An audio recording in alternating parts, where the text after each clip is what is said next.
जय हरी शेतकरी बंधूंनो. शेतकरी बंधूंनो, आज आपण घरच्या प्लॉट मध्ये आलेलो आहे बघा. इथं तुम्ही बघू शकता की ज्या वातावरणामध्ये अचानक जो बदल झाला, समजा पावसापासून डायरेक्ट हिवाळा तयार झाला, थंडी वाढली, तर थंडीमुळे जे आपल्या हळदीला स्ट्रेस आला, स्ट्रेस मध्ये आल्यामुळं हळद जी आहे ती नॉर्मल पिवळी पडायला लागली बघा, कलर सोडणं चालू केलं हळदीनं. तर या मागचं कारण असं आहे की थंडीमुळे स्ट्रेस आलेला आहे.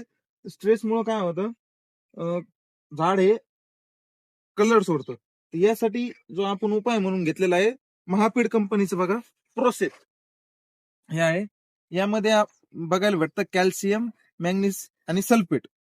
म्हणजे कॅल्शियम, मॅग्नेशियम आणि सल्फर हे 3 मुख्य अन्नद्रव्य असल्यामुळं काय होतं, जो आपल्या हळद पिकाला कलर पण येतो, जमिनीतलं अन्नद्रव्य, ते अन्नद्रव्य अपटेक पण व्यवस्थित होते व फंगीसाईडचे पण काम चांगले होते त्या ठिकाणी. व तसेच जो आपल्या झाडाला स्ट्रेस पडलेला आहे, तो स्ट्रेस दूर करण्याचे काम करते व कलर व्यवस्थित करण्याचे काम करते. तर शेतकरी बंधूंनो, हे जे महापीड कंपनीचं प्रोसेस आहे, एकरी 2 किलो सोडायचं आहे बघा. ते आता सध्या आपल्याकडे जुनी पॅकिंग आहे, यामध्ये नवीन बॉक्स पॅकिंग आलेली आहे. एकदम उत्तम रिझल्ट येतं. जसं काल आपण सोडलेलं आहे याला, त्याचे अजून 2-4 दिवसाला याचे रिझल्ट आल्यावर तुम्हाला याचं रिझल्ट आल्यानंतर पण व्हिडिओ करून दाखवतो. तर तुम्ही बघू शकता आता सध्याची प्लॉटची कंडिशन कसं काय. ओके.